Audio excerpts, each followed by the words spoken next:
주님께서 여러분과 함께 루카가 전한 거룩한 복음입니다.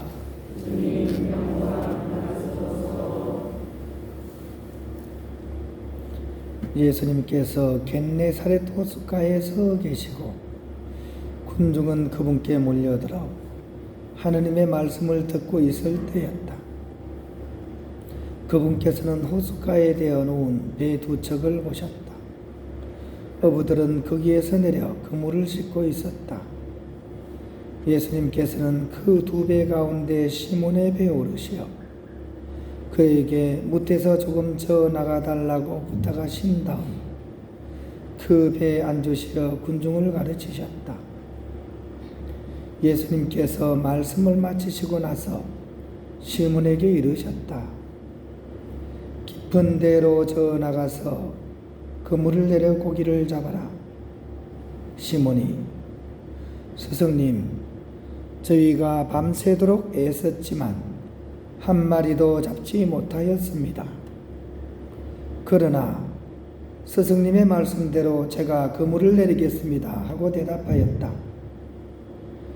그렇게 하자 그들은 그물이 찢어질 만큼 매우 많은 물고기를 잡게 되었다. 그래서 다른 배에 있는 동료들에게 손짓하여 와서 도와달라고 하였다. 동료들이 와서 고기를 두 배 가득 채우니 배가 가라앉을 지경이 되었다. 시몬 베드로가 그것을 보고 예수님의 무릎 앞에 엎드려 말하였다. 주님, 저에게서 떠나 주십시오. 저는 죄 많은 사람입니다. 사실 베드로도 그와 함께 있던 이들도 모두 자기들이 잡은 그 많은 고기를 보고 몹시 놀랐던 것이다. 시몬의 동업자인 제베데오의 두 아들 야고보와 요한도 그러하였다. 예수님께서 시몬에게 이르셨다. 두려워하지 마라. 이제부터 너는 사람을 낚을 것이다. 그들은 배를 저어다 무태 되어 놓은 다음 모든 것을 버리고 예수님을 따랐다. 주님의 말씀입니다.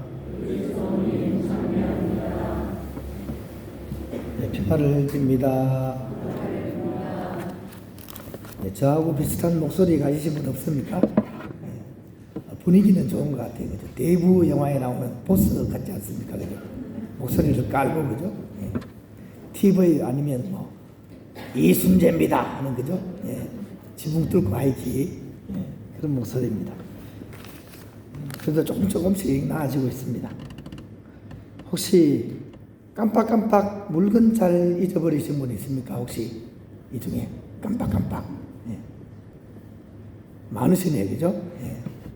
아주 젊어서부터 그러신 분이 있습니까, 혹시? 한 분밖에 안 계시네요, 그죠? 저는 젊을 때가 아니고 어릴 때부터 깜빡깜빡으로 유명했습니다. 참 사실 얘기하기가 부끄러운 경우가 굉장히 많은데요. 초등학교 입학식 날 학교에 갔다가 집으로 왔는데 어머니가 못 만났다고 그래요. 가방을 갖고 가서 가방을 그대로 놔두고 못 만났다 그러더라고요. 이때부터 깜빡깜빡하기 시작했던 것 같습니다. 비가 오면 우산을 들고 나갑니다. 그러면 집에까지 들고 오는 경우가 극히 드뭅니다. 항상 잊어버립니다. 차에 두고 오거나 어디 두고 오거나. 그래서 한 번은 안 잊어버리려고 정말 단단히 마음을 먹고 절대로 손에서 안 놓아야지 길을 쓰면서 우산을 잡고 계속 다녔습니다. 나중에 보니까 걷다 보니까 우산을 넣고 손만 이러고 있더라고요. 어디 갔는지 모르겠어요. 심지어 이 고등학교 때는 자전거를 막 타고 가다가 아주 친한 친구한테 공중전화로 전화를 했어요. 그래서 막 반갑다고 그래서 내가 집에 갈게. 그래가지고 우리 가서 좀 지내자. 제가 고등학교 때 굉장히 자유롭게 지냈어요. 친구 집에 가서 한 달 살기도 하고 왔다 갔다 하면서 그냥 그렇게 살았습니다. 그래서 이제 친구 집에 가서 재밌게 놀았어요. 같이 빵도 구워 먹고 라면도 막 5개 끓이고, 그죠? 밥 말아 먹고 한창 많이 먹을 때니까. 사흘을 같이 놀았어요. 근데 사흘째 되는 날 생각이 났어요. 뭐가 생각이 났을까요? 그렇죠. 공중전화 박스 옆에 자전거를 세워놨거든요. 그래가지고 사흘 동안 자전거가 가만히 있을 일이 없잖아요. 그죠? 뭐 열쇠를 채우는 것도 아니고. 그래가지고 큰 기대는 안 했습니다. 그래가지고 이제 갔는데, 대구 이제 동성로 아닙니까? 그죠? 거기 갔는데 자전거가 있더라고요. 얼마나 반가운지, 세우던 그 자전거가 그 자리에 그대로 있었습니다. 얼마나 놀랐던지, 그죠? 잊어버리고 잃어버린 것은 좀 슬픈데, 그것을 찾았을 때의 기쁨은 원래 있던 때보다 훨씬 큽니다. 찾았을 때 그 기쁨은 진짜 성경에 보면 잃어버린 아들 그 기쁨을 제가 알겠더라니까요. 자전거가 꼭 잃어버린 아들처럼 그렇게 막 다가오는 그 기쁨이 있더라고요. 좀 다른 차원이지만 오늘 복음에 나오는 베드로 사도의 그런 신앙 체험이 바로 그런 느낌이지 않았을까라는 생각이 들었습니다. 처음에는 혹시나 했을 거예요. 근데 자기가 생각한 거하고 완전히 반전이 되어버렸기 때문에 아니 이럴 수가 하면서 깜짝 놀라는 그런 체험입니다. 베드로 사도는 일단 오늘 등장할 때부터 풀이주고 있습니다. 실망하고 낙담하고 고개를 푹 숙이고 그렇게 예수님께 다가옵니다. 그런데 예수님께서 사실은 해서는 안 될 얘기를 하세요. 깊은 데로 저 나가서 그물을 내려 고기를 잡으라고 예수님께서 베드로에게 얘기하고 있습니다. 이게 사실 해서는 안 된 얘기잖아요. 그죠? 이 베드로가 밤새 고기 잡다가 허탕치고 왔어요. 깊은데 안 갔겠습니까? 깊은데 갔겠죠. 또 수없이 그물을 안 던져봤을까요? 그 밤새워 그 그물을 던졌을 거 아닙니까? 짜증도 이런 짜증이 아닐 거예요. 그죠? 거기다가 밤새 일하고 허탕치고 와가지고 정말 피곤해 쩔은 상태 아니겠습니까? 그죠? 말 한마디도 귀찮은 상태 아닙니까? 근데 되지도 않는 그런 이상한 얘기를 하는데 얼마나 허탈하고 또 짜증이 나고 화가 났겠습니까? 그죠? 근데 바로 이 순간 사도 베드로의 진면목이 드러납니다.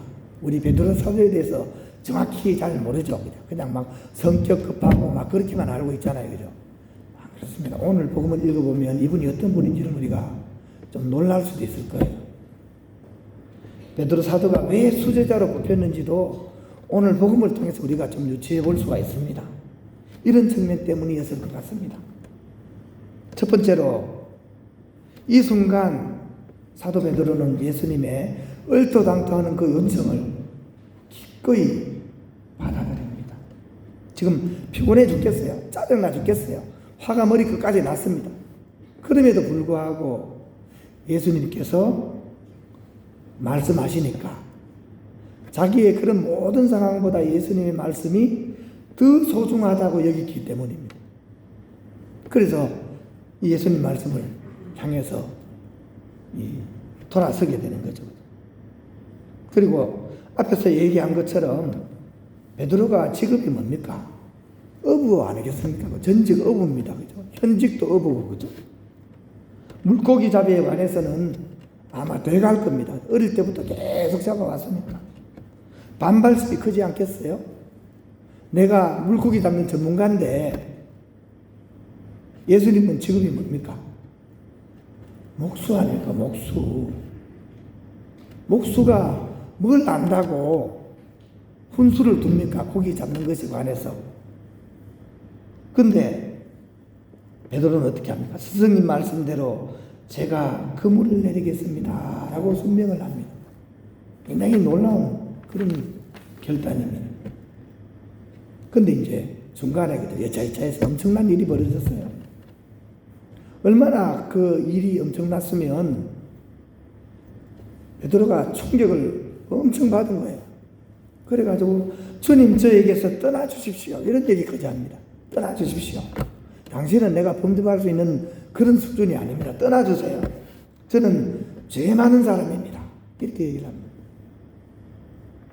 그때 예수님께서 두려워하지 마라 이 사람아.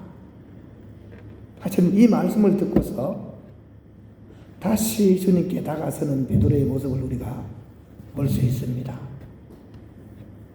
나의 부당함에 얽매이지 않고 나의 그런 부족함에 매몰되지 않고 그분의 사랑에 의지할 수 있는 그 모습에서 우리는 베드로의 참모습을 볼 수가 있습니다.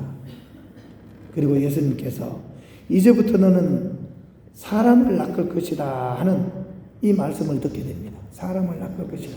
어떤 말일까요? 사람을 낚는다는 건 무슨 얘기일까요? 사람을 헐쳐낸다는 얘기일까요? 꼬신다는 얘기일까요? 이 이야기는 죽음의 운명에 잡힌 사람들, 죽음의 세력에 시달리는 사람들을 영원한 생명의 삶으로서 이끈다는 그런 말입니다. 단순히 물고기를 낚는 게 아니라 사람을 낚는 것이 아니라 하늘 나라로 이 사람을 인도하는 그런 사도의 역할을 할 것이라는 그런 말씀입니다.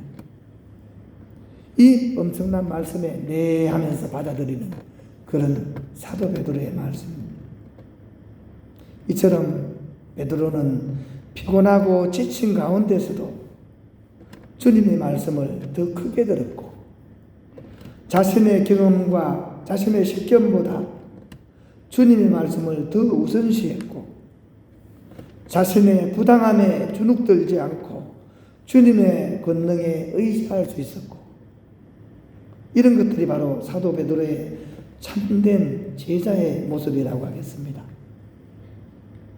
그런 점에 있어서 깊은 신앙 체험은 우리의 예상을 넘어서는데 또 이성을 초월하는 경우에 있는지도 모르겠습니다. 그런 점에서 신앙 체험은 다른 일반 체험과는 좀 차별되고 구별된다고 하겠습니다. 다 차려놓은 밥상이라도 주님께서 뒤엎으라 하시면 그것을 뒤엎을 수 있는 사람만이 신앙의 참맛을 보게 될 것이라는 것입니다. 더불어 무언가를 잊어버렸더라도 또 무언가를 잃어버렸더라도 바로 오늘 복음에 나오는 사도 베드로처럼 주님의 말씀에 온전히 의지하면서 다시 한번 깊은 데로 나아갈 수 있을 때 그때 우리는 아니 이럴 수가 하면서 물고기를 잡을 수 있음을 우리가 결코 잊지 말아야 하겠습니다. 하나님께는 결코 불가능한 일이 없기 때문입니다. 오늘 신앙의 스승인 베드로의 삶을 통해서 우리 또한 그런 믿음을 가질 수 있도록 함께 동반하는 제자가 될 수 있었으면 좋겠습니다.